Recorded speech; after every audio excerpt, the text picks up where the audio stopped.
Boa noite a todos. Nós vamos continuar os nossos estudos, né? Na verdade, nós já tivemos alguns vídeos falando sobre o Espiritismo e todos eles abordaram alguns temas dos espíritos. Nós hoje vamos continuar, então, os nossos estudos. Na verdade, vamos continuar na questão 154. Né? Nós falamos antes já da encarnação, da necessidade da encarnação, falamos de Deus, tivemos vários assuntos.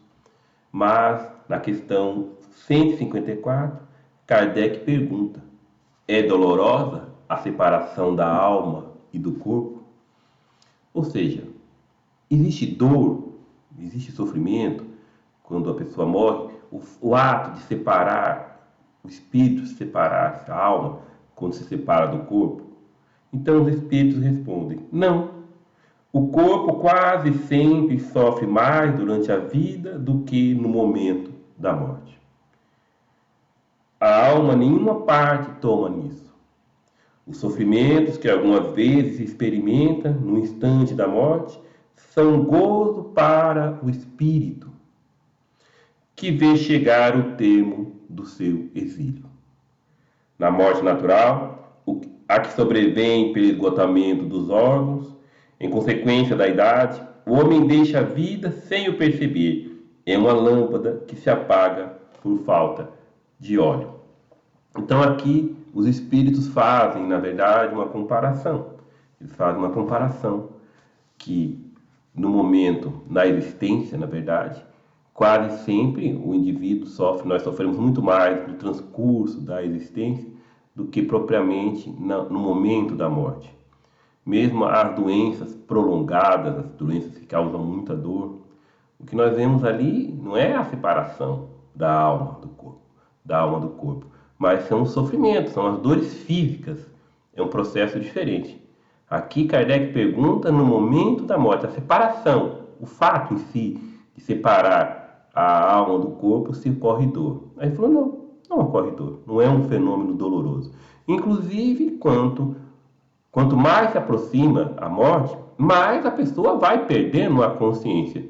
Às vezes os próprios parentes sofrem mais, porque está vendo que ele está partindo, né? Às vezes os parentes sofrem muito mais do que o espírito, porque ele vai perdendo a consciência. Está chegando mais, quanto mais próximo chega a morte, mais o espírito vai perdendo a consciência. Ou seja, quanto mais grave é o estado clínico do paciente, do indivíduo, menos ele tem consciência, ele começa a sofrer, inclusive ele começa a sofrer menos. Ele sofre mais quando está mais lúcido. Tem um câncer, por exemplo, está com metástase, está com dores muito fortes, ele sofre mais nas primeiras etapas. Vai avançando, quando ele vai perdendo a consciência, quando vamos dizer, a energia vai diminuindo, ele vai perdendo um pouco a consciência e realmente, naquele transe, no dia, vamos dizer, da sua morte, é um dia que ele começa a sofrer menos. E o desligamento em si, a separação da alma do corpo, não dói. Isso é um fenômeno que não ocorre dor nesse fenômeno.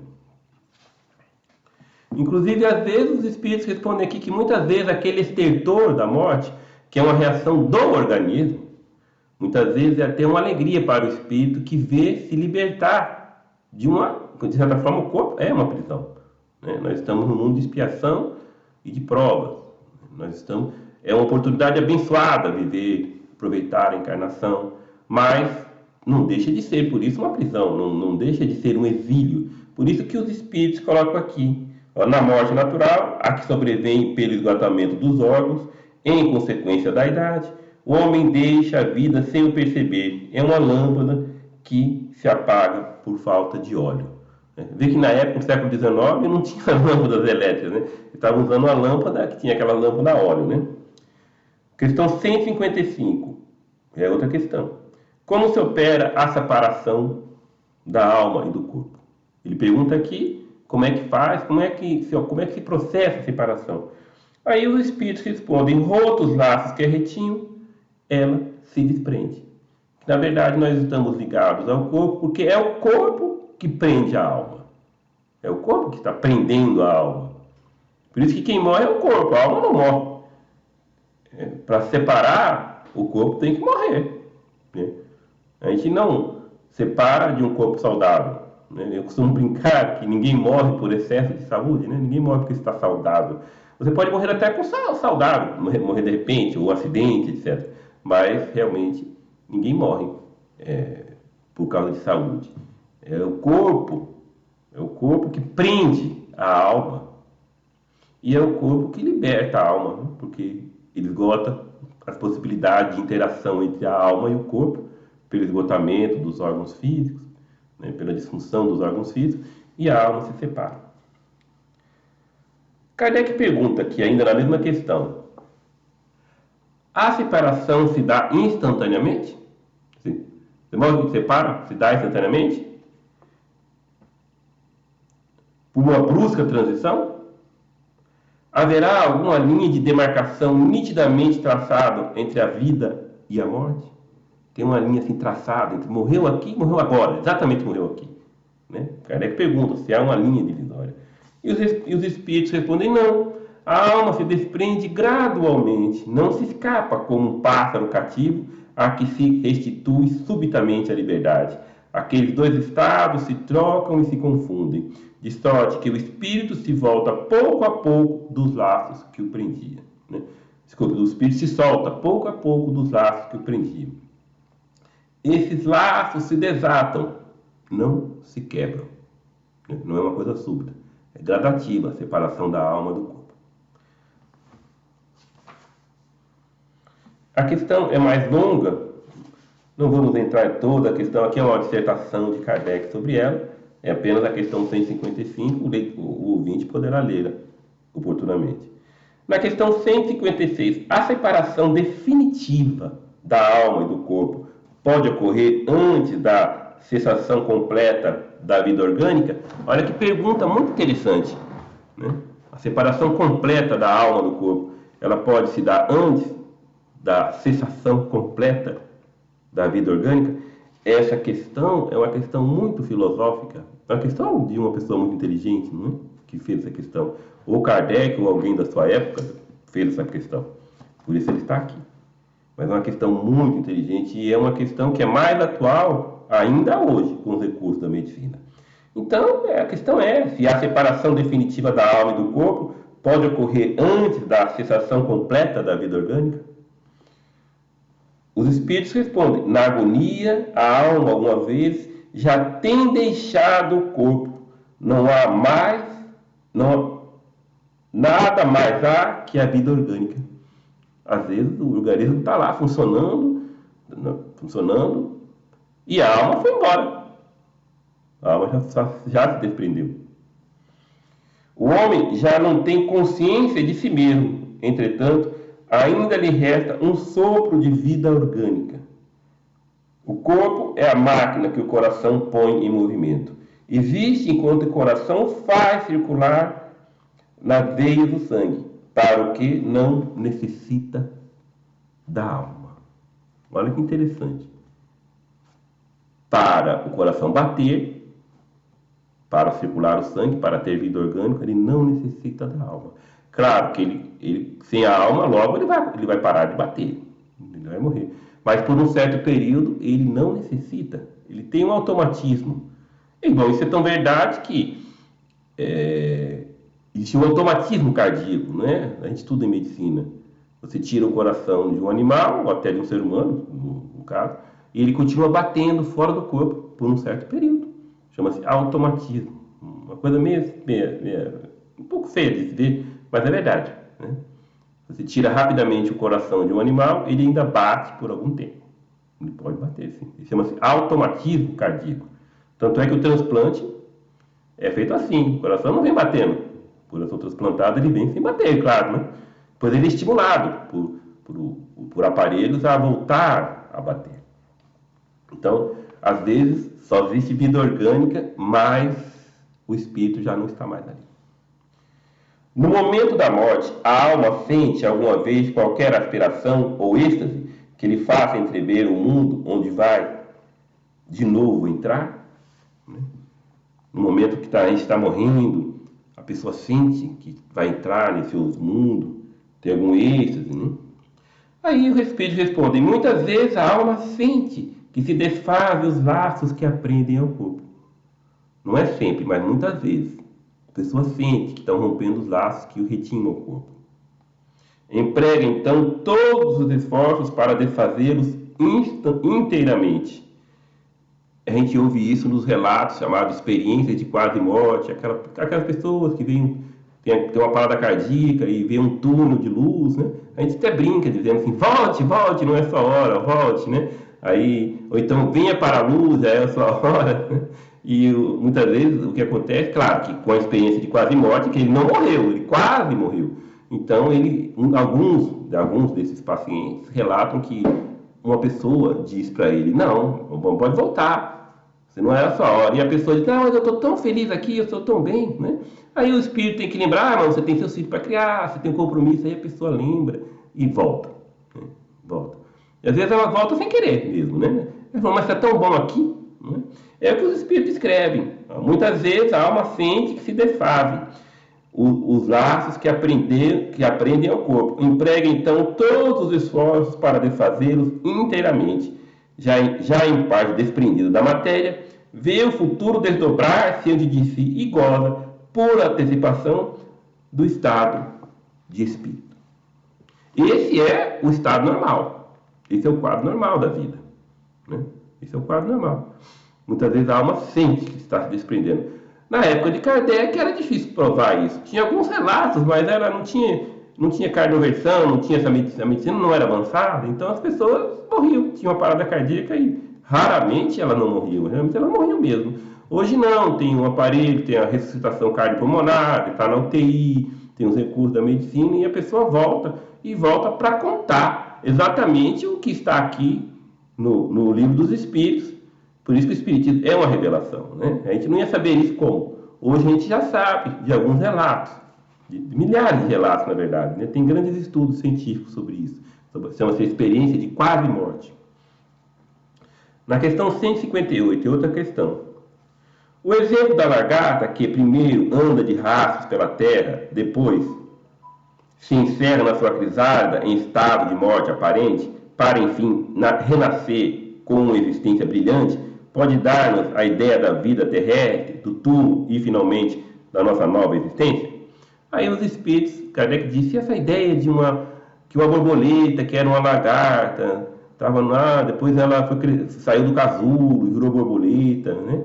Para representar a fase que a gente está vivo, a infância, a juventude, a velhice, a morte, não é?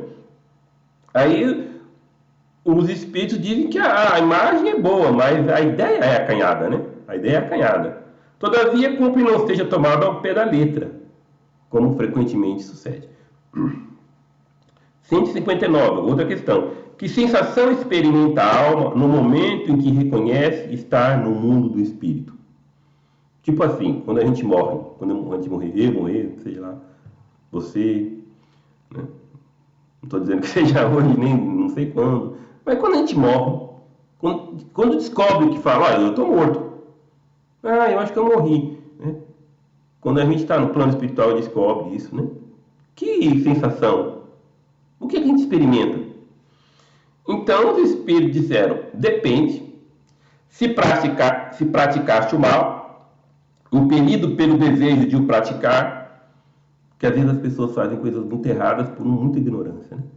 Mas às vezes sabe que está errado e assim mesmo faz. Por isso que ele fala, se praticaste o mal impelido pelo desejo de o praticar, no primeiro momento que sentirás envergonhado de o haveres praticado. Há uma vergonha nisso, né? Com a alma do justo, as coisas se passam de modo bem distante, bem diferente, né? Uma pessoa que teve uma vida nobre, uma vida digna, é bem diferente. Ela se sente como que aliviada de grande peso, pois que não teme nenhum olhar percrustador, né? Você lembra a história de André Luiz? Ele diz que ele sente vergonha, na verdade, da situação dele, né? Quando ele descobre que realmente morreu, ele sente vergonha, porque ele lembra das coisas erradas que fez, né? Então tem culpa, um sentimento de culpa. Mas quando a alma é uma alma de uma pessoa muito nobre, uma pessoa caridosa, uma pessoa humilde e que ajuda as pessoas, essa pessoa se sente muito bem no plano espiritual. Questão 160, uma questão muito interessante também.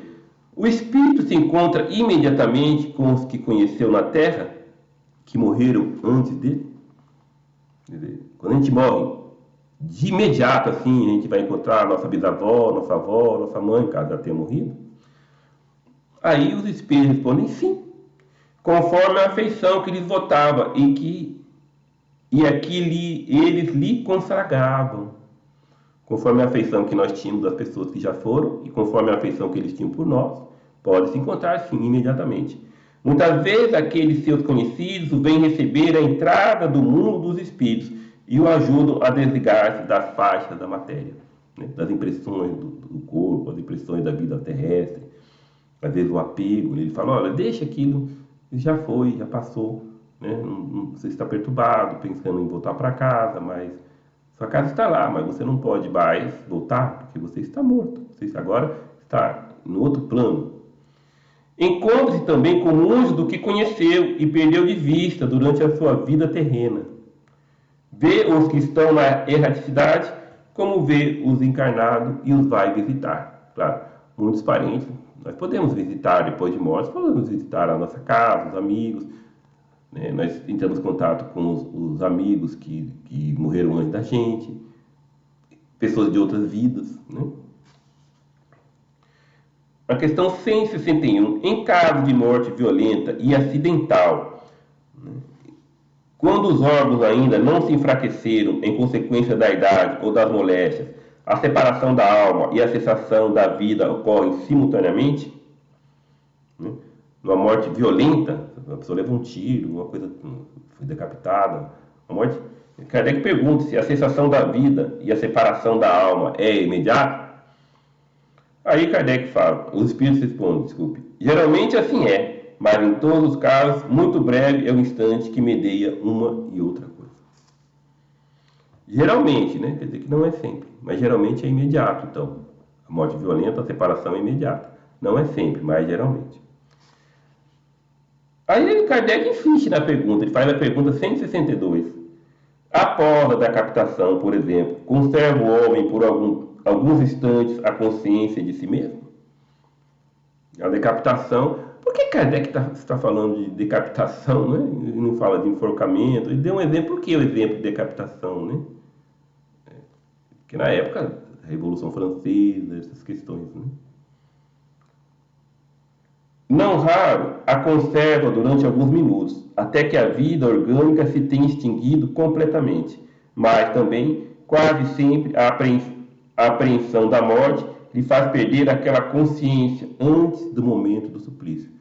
A apreensão é tão forte, que vai ser decapitado, o nervoso, claro, o medo é tão grande, que às vezes, né, sempre, às vezes a pessoa perde até a consciência daquilo, né? E ele conserva por alguns minutos a impressão, né, a consciência de si mesmo. Tem uma questão interessante, a questão 163. A alma tem consciência de si mesmo imediatamente depois de deixar o corpo? Quer dizer, a gente deixa o corpo, imediatamente a gente tem consciência de si, da situação. Imediatamente não é bem o termo. A alma passa algum tempo em estado de perturbação. Ela passa sem saber o que aconteceu, né? Ela pensa que está na Terra ainda. É normal. Você viveu a vida inteira aqui, 60, 60, 100 anos. De repente você morre. Você está no outro mundo. Tem um tempinho para saber que você está numa nova situação. Isso não quer dizer que a pessoa não tem evolução. Isso não tem relação, né? Mas quanto mais emocionalmente equilibrado, quanto mais moralmente avançado é o espírito, mais rapidamente ele toma consciência de que está no outro mundo. Essa perturbação momentânea, ela é mais curta. Aí a questão 164. A perturbação que se segue à separação da alma e do corpo é do mesmo grau e da mesma duração para todos os espíritos? É a mesma? A perturbação que se segue tem a mesma intensidade para todo mundo? Quando a gente morre, aquele período de perturbação tem a mesma duração e tem a mesma intensidade, a mesma força para todos os espíritos? E os espíritos respondem não. Depende da elevação de cada um. Aquele que já está purificado se reconhece quase imediatamente, pois que se libertou da matéria antes que cessasse a vida do corpo. Antes Tem pessoas que são muito bondosas, voltadas muito para o amor ao próximo, para as questões da espiritualidade superior. Essas pessoas, elas vivem muito já, por antecipação, a vida espiritual. Antes mesmo de morrer, elas já estão, por assim dizer, já têm uma vivência espiritual. Enquanto o homem carnal, aquela pessoa mais apegada à matéria, mais apegada aos prazeres materiais, né? Essa pessoa tem uma consciência que a consciência ainda não está pura, guarda por muito mais tempo a impressão da matéria. Guarda a impressão que está com fome, que está com frio. Não é que ela tem fome de verdade. Ela não vai morrer de fome. Ela já morreu, na verdade, né? Então, né, o corpo vai ficar desnutrido, né? Vai morrer de novo. Mas, como é a pessoa muito apegada aos prazeres da matéria, às questões da existência material, sem relação com ideias elevadas, esse espírito fica muito mais tempo ainda com as impressões como se estivesse vivo, se estivesse encarnado. Bom, vivo se a gente sempre está, mas como se estivesse encarnado. Isso acontece nas reuniões mediúnicas.